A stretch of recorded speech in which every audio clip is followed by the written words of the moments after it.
The Masonic apron. From what has been said in these pages, the full significance of the apron will now be perceived and may be summarized thus. 1. The apron is the symbol of the corporeal vesture and condition of the soul, not so much of the temporal physical body, as of its permanent invisible corporeity which will survive the death of the mortal part. 2.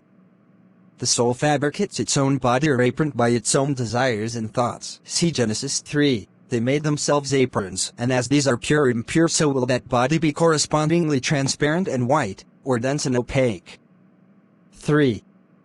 The investiture of the candidate with the apron in each degree by the senior warden as the master's delegate for that purpose is meant to inculcate this truth. For the senior warden represents the soul which, in accordance with its own spirituality, automatically clothes itself with its own self-made vesture in a way that marks its own progress or regress. 4. The unadorned white apron of the first degree indicates the purity of soul contemplated as being attained in that degree. 5. The pale blue rosettes added to the apron in the second degree indicate that progress is being made in the science of regeneration and that the candidate's spirituality is beginning to develop and bud through. Blue, the color of the sky, is traditionally associated with devotion to spiritual concerns. 6. In the third degree, still further progress is emblematized by the increased blue adornments of the apron, as also by its silver tassels and the silver serpent used to fasten the apron strings.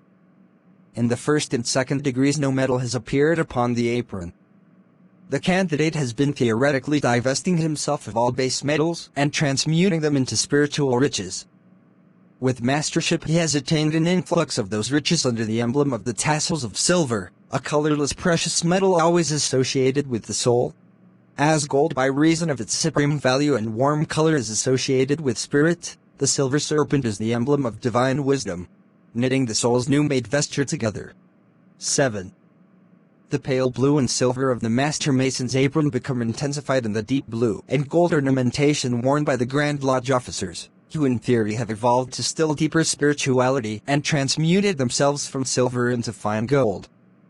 The king's daughter, the soul, is all glorious within. Her clothing is of wrought gold, that is, wrought or fabricated by her own spiritual energies.